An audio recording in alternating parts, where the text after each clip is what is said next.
Hi, everyone. Welcome to Thursday Night Saws.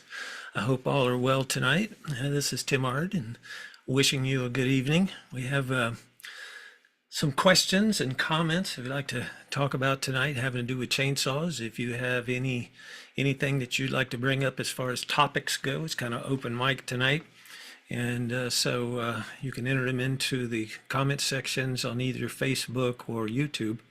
If you have seen some of the I guess the videos I posted onto Instagram. It's hard to go live on Instagram with any format, so you'll have to come over to YouTube or Facebook.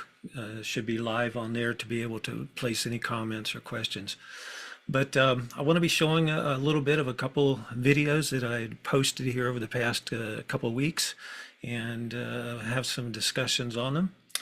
And probably maybe by myself here tonight. So we have Warren Causey and his wife are at the hospital expecting a newborn this evening.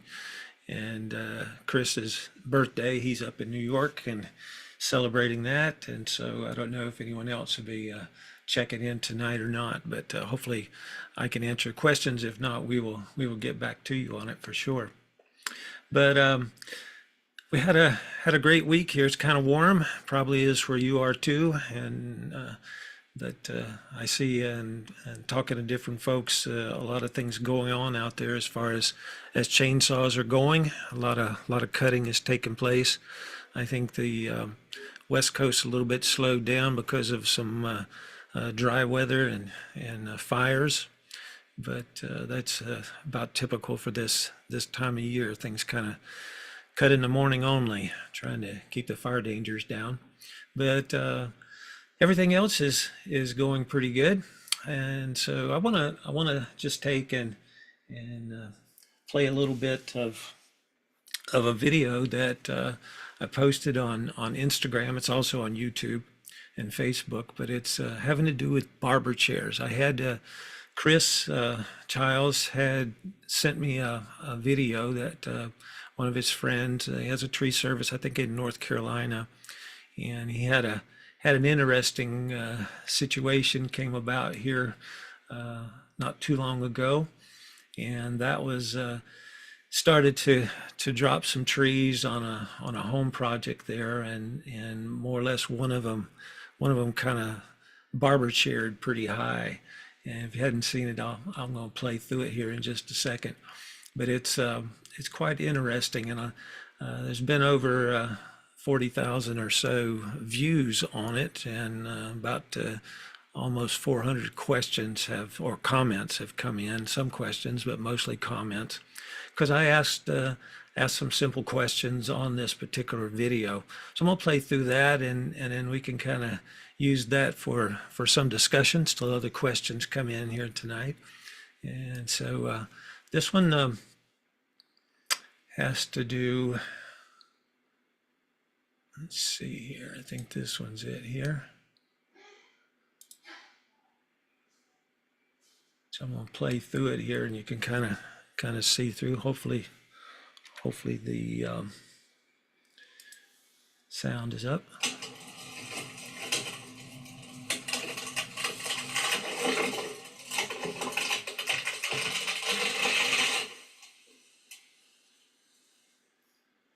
So I guess the question there is, what caused it? Was it a bad tree fiber? In other words, the fiber of the tree. B, a hinge not flexible, too thick. C, a bad plan. And D, lack of experience. And so those were my questions as far as trying to find some answers out, what your comments are. And like I say, I had I guess close to 400 comments have come in, and some of them very accurate, I think, and some of them maybe a little questionable.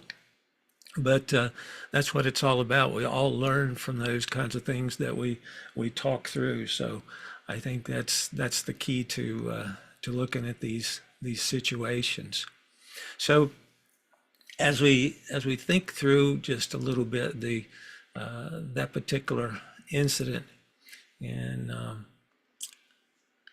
some of the questions that came in were face cut was way too shallow, and general rules say that you should have gotten at least a quarter of the diameter in the tree. And this is coming from W. Lewis. And for a face cut, and generally one should go a third of the diameter deep. And there are situations and applications where one would make a shallow face cut, but in my opinion, never this shallow.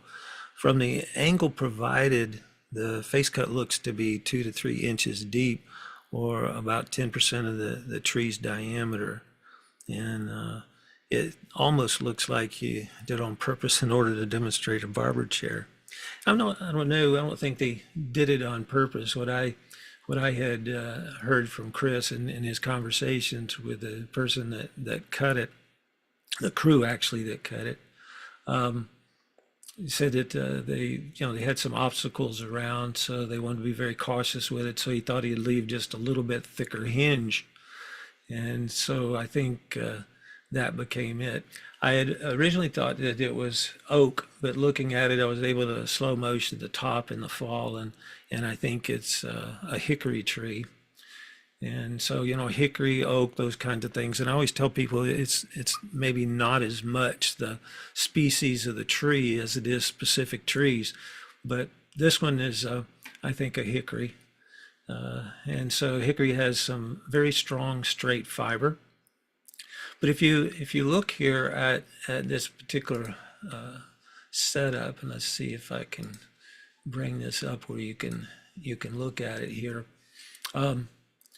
In this area, you can see that there is a notch there, and you can see the edge of it here. I don't have a shot of it in the front, but seeing that you can see the edge of it here, I would imagine that it goes all the way across. And looking at some of his other ends of the logs here are trees that he had already cut. You can see there's some notches there and hinges that are left, and I would anticipate also looking at the top of it, about where my arrow is there, goes all the way down to that particular corner.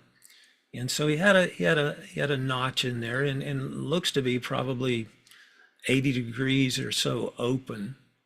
And I think that's something that a lot of people said is that the notch should be in farther. Nothing really wrong with that, probably in this particular case, but is there really anything wrong with a shallow notch? Because as long as you can get 80, we try to shoot for 80% of the diameter DBH, so that's 4.5 feet up the tree trunk. That would give you a ability to get a hinge across here. Let's say it was a 20-inch tree. If you cut back in, you would have about a 16-inch length of face notch across, which would be the front of the hinge. And then the actual thickness of the hinge, we usually talk about being no more than 10% of the diameter. So if it were a 16-inch DBH, we would have 1.5 inches roughly as a maximum hinge thickness. And so in this case here, I think that the face notch is good, but the hinge may be the little bit of a thick problem there. And so also I was asking Chris, and I don't know this for certain, but that the gentleman had a rope in the tree, because they were making sure that it didn't go towards the other structures. And looking on the ground on there was a wedge that was laying there. I don't know if it was originally placed and it fell out as the tree started to barber chair. I didn't see it flip out, but evidently he may have thought that it was a back leaner. I don't know. We can't really tell from the video whether it was a back lean or forward lean, but definitely it was going forward as it split. If he had a rope in that particular treetop, how much pressure was applied? In other words, he might have used tension on the rope to do his back cut in, and he decided to leave a little bit thicker hinge. I would say in this particular tree is probably maybe even 2-3 inches there. I don't know exactly what the diameter of it is either. But if you apply pressure to that and this hinge material is thick, then it's probably going to start to separate like that. And for the hinge to work, it has to be bendable, it has to be pliable, and the face notch has to be open enough to allow it to move the distance that you need it to move. So that's kind of the first things to look at. When we look at a plan for felling a tree, we generally try to think about, we look for any hazards or obstacles. In this case, he had some obstacles he definitely didn't want to hit. I don't think, I didn't see anything falling out of the tree, so there probably wasn't any widowmakers or anything up in there that was a danger. Looks like he had gotten away from it good, because he's not in the picture, so his escape route was pretty good. His hinge, I think, could be a little bit thick for that particular tree. And then, he back cut it in and established that hinge. Whether the pressure was applied with the rope at that point or whether it had forward lean, either way, it was too rigid of a hinge, and it started to separate. And so that's it. And so, when you look at, as W. Lewis said here, looking at a fourth to a third in on the diameter, it is shallow, but had a lot of comments to that regard. Is that face notch? A lot of people didn't see there was a face notch on it, but I think there is. But a lot of people said it just wasn't deep enough. But as long as it's open enough, what difference does that make? And I think there's some different responses to that, or several of them actually. So when you start to think about the depth of it, does it really make a difference in pressure there? You could have a face notch that's not open enough, right? And we usually try to think about 70 degrees is something with a straight tree that would allow it down to a position where the hinge starts breaking from the back and then breaks from the back of the hinge to the front. And that's what you want to happen so that it doesn't end up in a barber chair like this. And so as we start to think through it, if there's no resistance in there, does it really make a difference of how far it goes in? Some have said, wing cuts on the side of the hinge might have prevented it, or bore cutting the center of the heart out, and that might have, and that would have weakened the hinge. And one thing that is important to think about, that the trees grow in circles, I always say. And so wherever you bring your face notch into, the two corners of that, if it's in one of the circles, because that's really what causes heart pull and splitting, is that you've got tighter rings close to the heart, and so as it tries to go forward, it actually pushes the fibers outward, and that's what separates and causes splitting, or pulled fiber, long pulled fiber. So if we think through that just a little bit, just a little what we call wing cuts at the corners of the hinges can keep it from pushing outward at that point and causing it to peel. But when it's breaking all the way across like this particular one, I think it's going to be basically too deep. I mean too thick of a hinge. It wasn't the face notch itself. Now I have another little video here that I had put together is kind of some things to think about as far as what some of these questions and comments that came about. And so I want to kind of play this one through for you and take a look and see what we can kind of stop and think through as we go through this. And hopefully you can see it. It's a little bit smaller. Let's see if it's coming across the top here. Maybe I can make it bigger. No, it's not changing it. So anyway, maybe you can see it, or you can look at it on your phone or computer. But this is what causes barber chair. And so thinking through this just a little bit here, I have here that it'd be the fiber or heartwood, and this particular tree, this isn't the one that was in the barber chair, but you can see the grain and how it's circled. So if you think about here in this area, that's where it's going to start pushing outward. And I'm not sure if we had wing cuts on these two or not, but it's a very, very shallow face notch on this particular tree.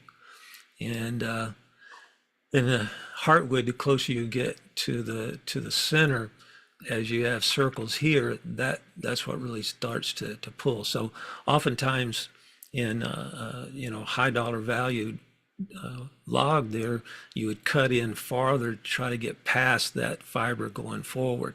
But if it's back leaner, that can make things harder unless it's a large diameter to work with. So we generally try to keep the face notch shallower as long as it's open enough with no what they call Dutchman's or bypass to create pressure in the face notch to allow that hinge to break evenly in from the back. But too thick of a hinge is not going to break evenly.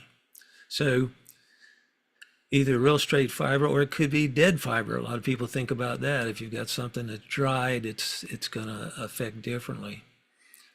This particular picture here, you can see it's a very shallow face notch. Not really any pulls at the side because the fiber is somewhat dried, but the hinge itself is not completely straight. And if you look here, the fiber is longer in this little angled area. And the reason for that is that the fiber breaks from the back to the front, and it's going to pull more at the thicker areas. And so that's looking at the mechanics of how the hinge works. And so this one being shallow, there was no splitting, no barber chairing that took place. And then is the face notch opening the problem? In other words, what should the dimensions be? And like I said earlier, a lot of people talk about different species of the tree. I don't think it to be as much the species as it is specific trees. So that's the reason why we want to put together a plan on each tree. And so that's key there is that the hazards, lean, escape, hinge size. And the hinge size that we look for is a minimum of 80% of the DBH in length of the hinge, and then a maximum of 10% DBH in the thickness of the hinge. And so that's a good rule of thumb to start with that will let you know real quick, and you shouldn't have any barber chair problems at that, but it lets you know real quick if you need to go down or up a little bit. And so side weight or side lean is controlled by the length of the hinge. So if you kind of think about it, every tree isn't completely round. So more or less, as you think about that depth into the tree, is to try to get to that 80%. If you go in on some trees more than that, you're actually reducing the length of your hinge as you go deeper. And then if it's a back leaning tree, you lose a lot of mechanical advantage of lift. The closer you are to the hinge, that's your fulcrum in the fall, the harder you have to hit to be able to get it to go. Now, if you're pulling rope and stuff from the top, you've got a lot of mechanical advantage there. And in some cases, it may, tilt a little bit easier, but if you're wedging or pushing, you need to think about having that distance from the fulcrum. So the hinge, the notch allows the hinge to work. So if you look on this one, we're probably maybe close to a quarter of the way in. But if you look from here to there, that would be the longest hinge we could have there. So we've cut the face notch in, and this is a loblolly pine, but we put the face notch in until that about 80% of that DBH on this particular tree. And I think this one's probably 22, 23 inches, something like that. And so it's got about 1.25 inch hinge across it. And you can see the hinge broke very evenly. And that tree basically probably went right on target. And so that's the concept. It's not how deep you are into it with the face notch. It's how open the face notch is. And so A lot on the west, as well as a lot in tree removals and everything. People use the Humboldt cut, which is more or less a horizontal cut, and then a cut out of the your bottom cut goes back up to it, and it could be open 15 degrees, it could be open 70 or 80 degrees according to how you place it into the tree. But the Humboldt is basically inverted, has a lot of positives for large diameter trees, especially on steeper inclines. A couple things it gives you is with a large tree, you don't have to manhandle the notch out. It basically falls out when you finish it. Maybe just a little tap of the axe or hammer. And then the basic lineup is the same as what you'd have with a vertical cut first, but it's the top cut. So you use that for your steering and establish your depth into it, and then you match it with the upcut here, and so that gives you a notch to allow the tree to go. Some people make them very shallow. Some people make them deeper. As on this one, it was probably a good third into the tree at least, maybe even closer to a half. But that's called the Humboldt. And so I always try to tell people, though, I don't think so much about what it's called as much as I do thinking about, what does it do? And it allows the hinge to work. So if we look at what people call the open face, and that's what we use a lot in the eastern United States. It also works on the west too. You can sometimes do a little lower stump, in some cases on flat land, but a lot of people use a Humboldt for steeper terrains. But this also works in those conditions to get as low as you can with the horizontal cut. And if you don't go in more, much more than the 80% of the diameter that you need, it's not really getting into the cylinder. That's one advantage with the Humboldt is that you've got a flat cut coming in. When it's scaled, you don't lose anything there. But really, if you do a notch cut from the top correctly, you really don't lose it either, other than that maybe how the mill scales it. But if you could get another foot lower, you're actually making money for everybody. But when we start to look at that, you could go almost vertical if you have swell or roots, to work with. So you don't have to take a huge cut back into it. And again, the opening of it here, and this one's probably about 75 degrees, something like that. It would give you movement of the tree until this closes. And so your hinge is allowed to break from the back to the front and controlled.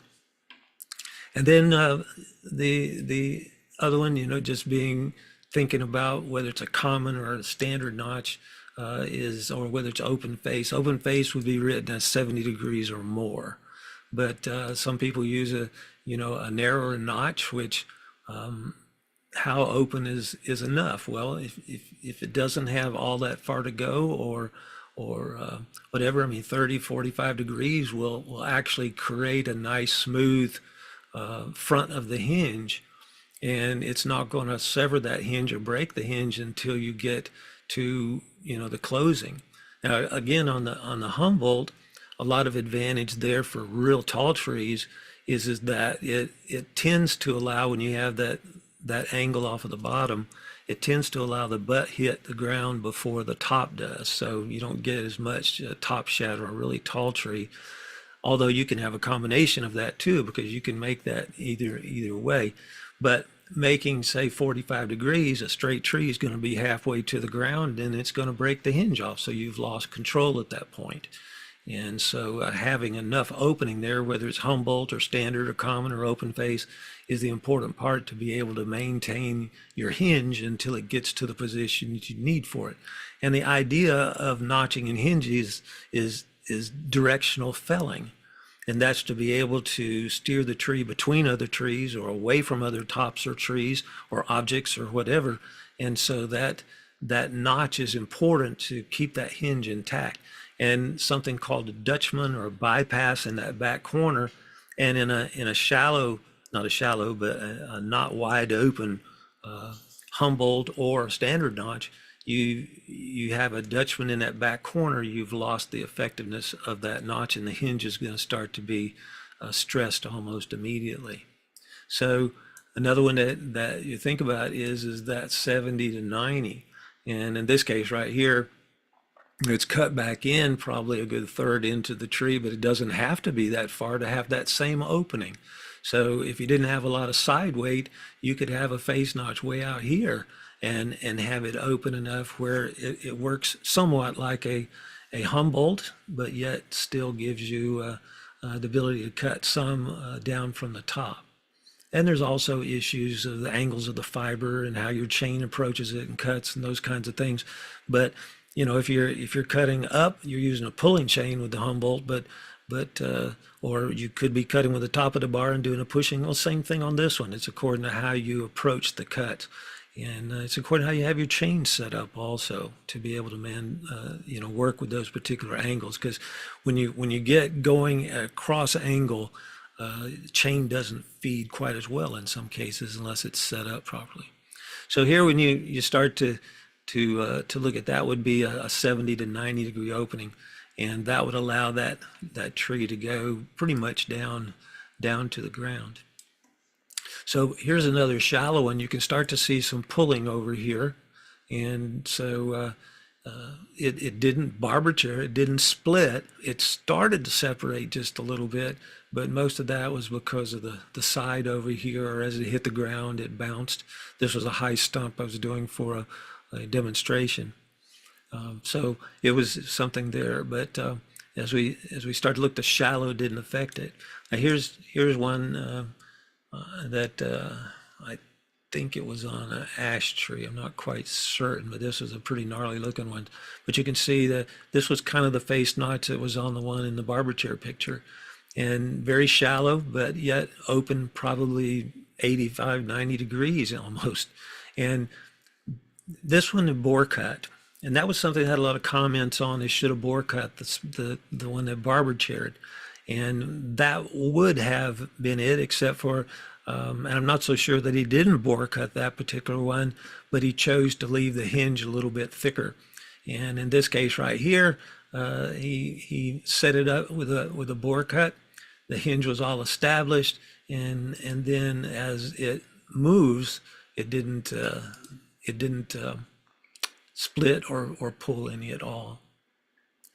And so here's a couple that I had on there, and you can watch this a little bit more. Very shallow face notch. This one went exactly on target, and released it, used a bore cut to set it up, and then released it on the back. This was what I was doing just on a firewood tree, shallow, and then watch how it goes over. And it actually had an object that it hits another limb there, and it twists off and still didn't Barber Chair. So what I'm trying to say is it's not the shallow notch that's an issue, as long as you have no Dutchman in it and it's open enough for no resistance.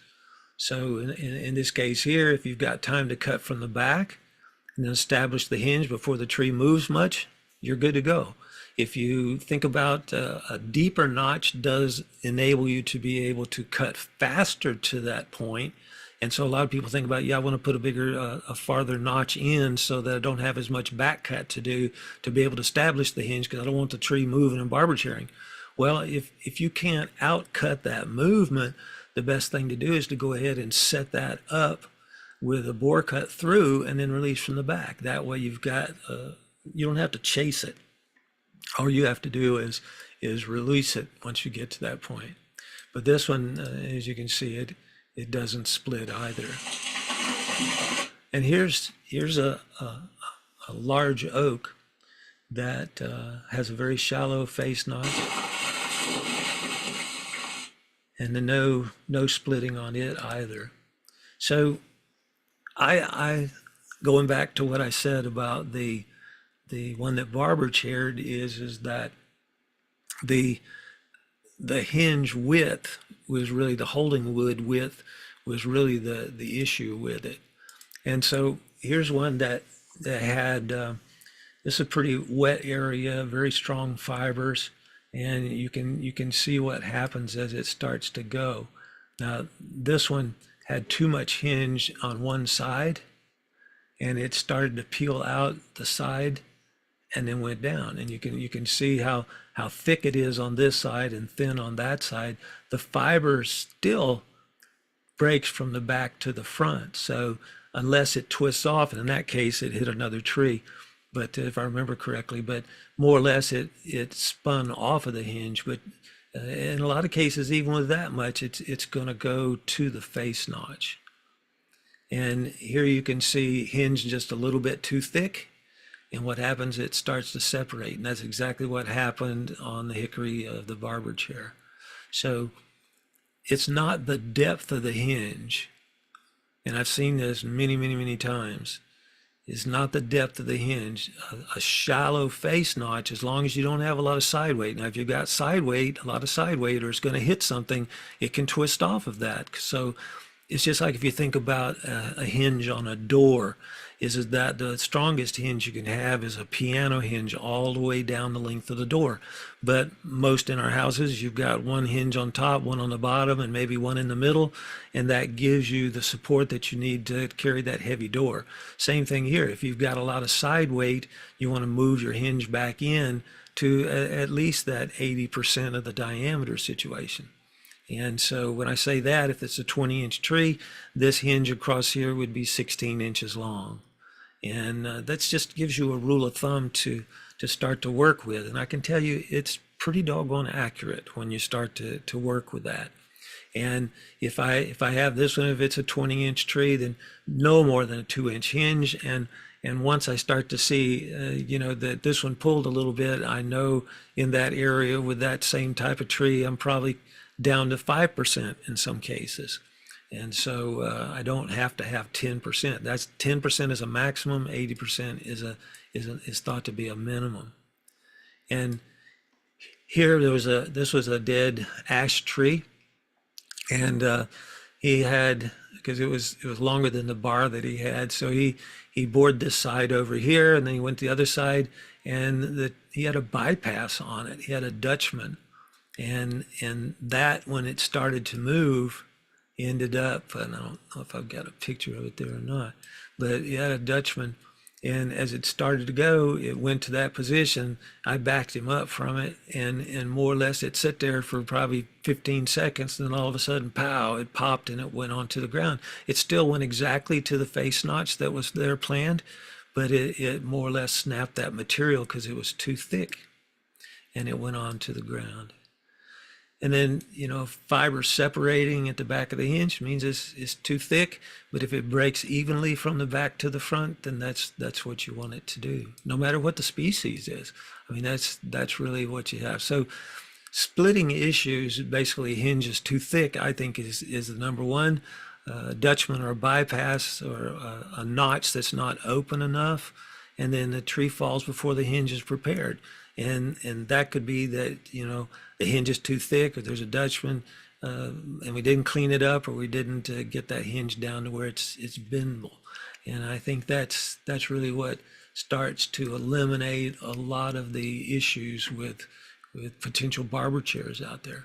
You're always going to have different fiber situations where you've got, I call them flutes, that might end up with changing the actual ability of that hinge to bend, but it's not necessarily in all cases. So that's the kind of things that experience. And a lot of people talk about lack of experience, and I guess maybe you could say that because of this particular plan on that barber chair tree, that it was a misunderstanding from experience standpoint of what that tree was going to do. In other words, if you've got a very straight fiber, strong fiber on the tree, it's a fairly slow growing tree, then more or less, you could end up with expecting a higher potential to split.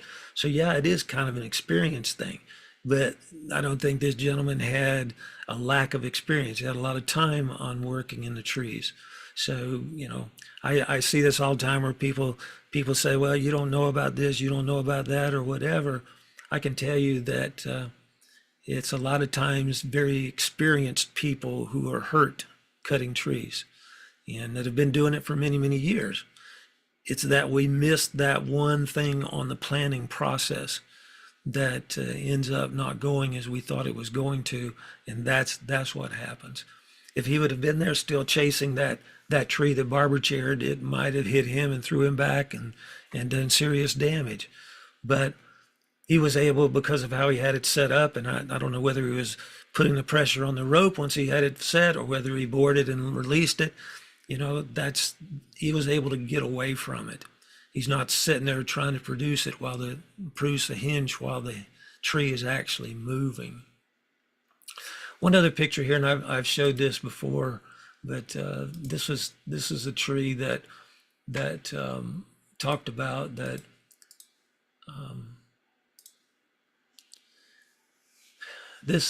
This particular one. Let's see if I can make it a little bit larger this time. No, it still doesn't. But this has a very shallow face notch. As you can see, it's probably a fourth into it. This would be 100% across here. So he's probably got about 80% of the diameter in length. And that's, you're looking at the stump. He would have definitely more than 80% if he was using DBH as the factor. And then here when you start to look, we've got wing cuts on both sides. And we actually took the heartwood out too. And I mentioned this a couple of weeks ago that if you had a real tight spot, you could actually set up a smaller hinge on this side and a longer hinge on this side to be able to spin out should it come in contact with something. So there's a lot you can do with setting the hinge up. And people, oh, it's too slow. I can tell you it's not. If you start thinking through your planning process on the tree, you can go right to it and establish that hinge and know exactly what you got. And so then it's just basically removing the wood in the back to release it, or you could cut from the back and set your wedges or have your rope ready or machine ready or whatever. And that gives you the ability to cut down any kind of pulled fiber. It's not the distance into it that does it. It's setting the hinge up, and that doesn't reflect any pressures in those rings. And so that's it. And over the years, been involved in quite a lot of studies as far as fiber pulls and cost and loss damage and stuff like that from residual stands, as well as looking at milling factors, and that's really what the operator has to think about, is to reduce those pulls and fibers, because those are also the things that cause the accidents and fatalities. So that's one of the first things to recognize, is understanding that planning process and being able to eliminate the situation of pulls and splits. One more here I wanted to show you, and this is just a small pine tree, but I want you to think about this one as, maybe I can make it a little bigger. Yeah, I think it'll grow.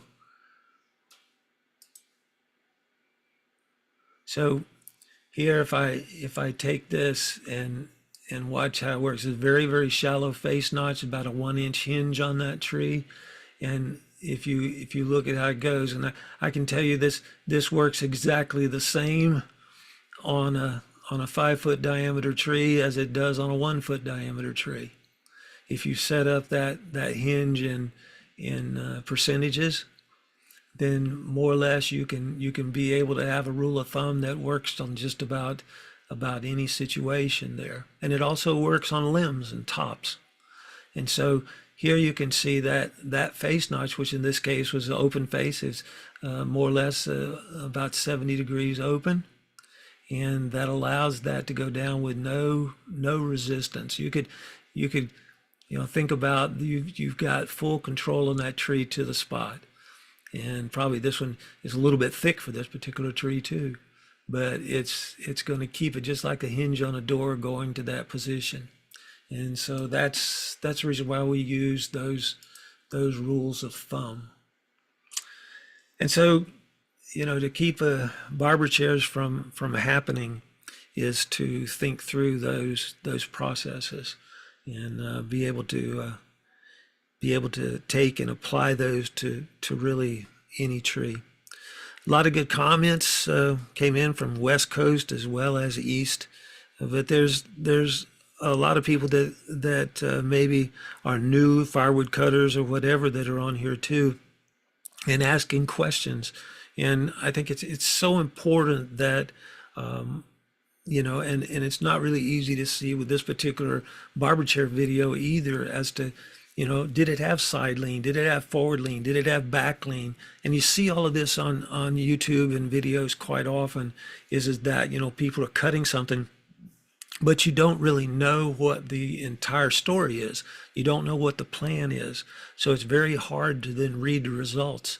But I thought it would be interesting setting those questions up like this and the comments that got back in. Most everybody got it, but a lot of the new folks were kind of bewildered as to what, or why it was done that way. And then some of the comments back, people start thinking about, this tree or that tree, or opinionated and making statements that really are not checked out, because when you start to look, it's not the depth into the tree. Yeah, going in deeper can be an asset on some trees, but it can also be a detriment on others.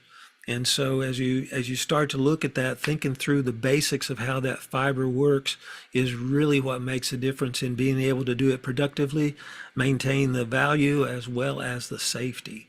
And so that to me is the key.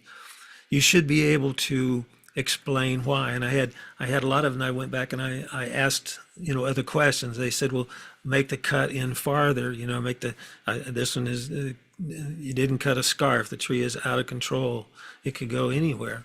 Well, it was going anywhere because of the barber chair, but basically it wasn't the scarf or the face notch that was the issue there. It was actually the hinge or too much pressure applied to a line trying to get it to go in the direction of the face notch. So, and also it was a very strong straight fiber, that was somewhat of an issue. But if you cut many of those trees like that, you figure out real quick what has to be done as far as limiting the splittability there. And so that's it. And when, as statements on here is poor skills, I will say that maybe a lack of experience for that particular type of tree, and a lot of people get into those kinds of things. You'll see those kind of videos all the time, but it's not necessarily poor skills. As I mentioned, there's a lot of injuries and fatalities that take place, in people working in trees, whether climbing or on the ground, that they've got many years of experience. Maybe it is something about they're not aware of those actual situations.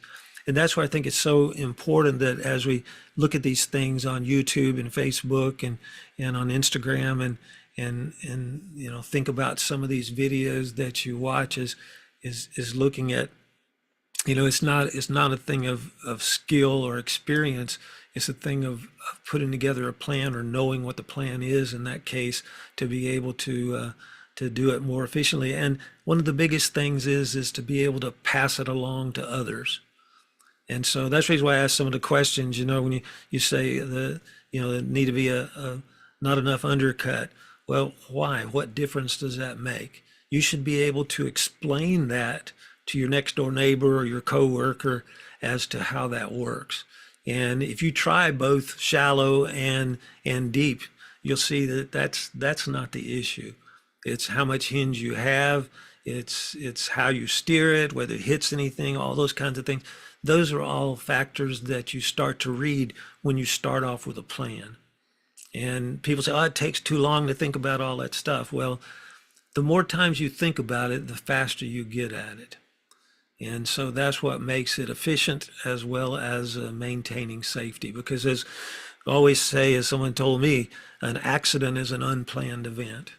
And so if we can take and plan those things, we cut down a lot of issues of quality, of productivity, as well as safety, maintaining safety.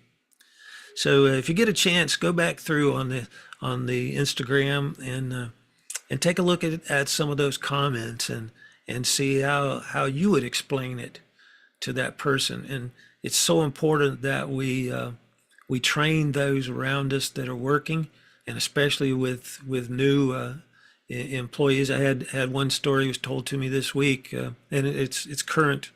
Is it that tree company, and more or less the supervisor came up and said to the gentleman that he was in the bucket to begin with, and then he climbed out to make a cut in the top because he couldn't get the bucket to that position.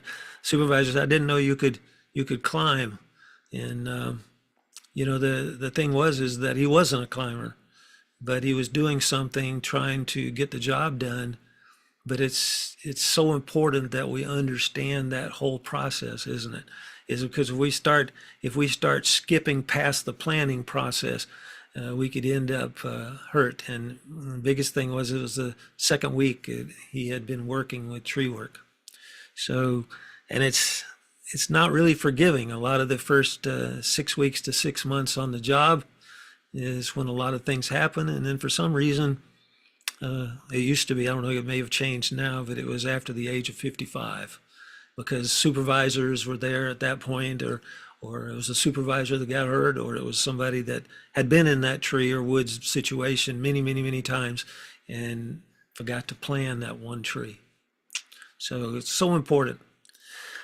I appreciate y'all. Let's see if I don't have any questions. I don't see anything in. If anybody is on and has a question real quick, we can add that up, see if we can answer it. But it's quite interesting to think through processes and how those mechanics work. And as I said, it's not only in just felling trees. It has a lot to do with limbing and bucking in the trees, in a bucket, on a lift, climbing. All of those factors with the chainsaw and the techniques work, whether you're on the ground or up in the tree. And so important to think through how those work and to be able to explain it to others, because that'll eventually make your job safer and theirs safer, and possibly even more productive. So if there's no questions, you can I'll put these, they'll be on my YouTube site and the Facebook site, and also I'll do some editing on it and things too, and try to get that over to Instagram too. But if you have questions and things, you can reach me at info@forestapps.com, and on YouTube site and also the Facebook site is at Forest Apps, and that's also on TikTok. Also is at Forest Apps, FORESTAPPS. And then on Instagram, it's Forest Applications Training with a lowercase space in between those. And so you can reach me there, and or info@Forest Apps, and I'll be glad to get back to you. So thank you for dropping by tonight, those of you who did. And if not, if I don't see you before, I wish you a good sawing experience over the next week. And not sure what time next Thursday, I don't know, we'll have the debates are on, so I don't know what time those things fall, but so we'll see about next Thursday night. But anyway, I want to thank you for dropping by tonight, and good sawing to you.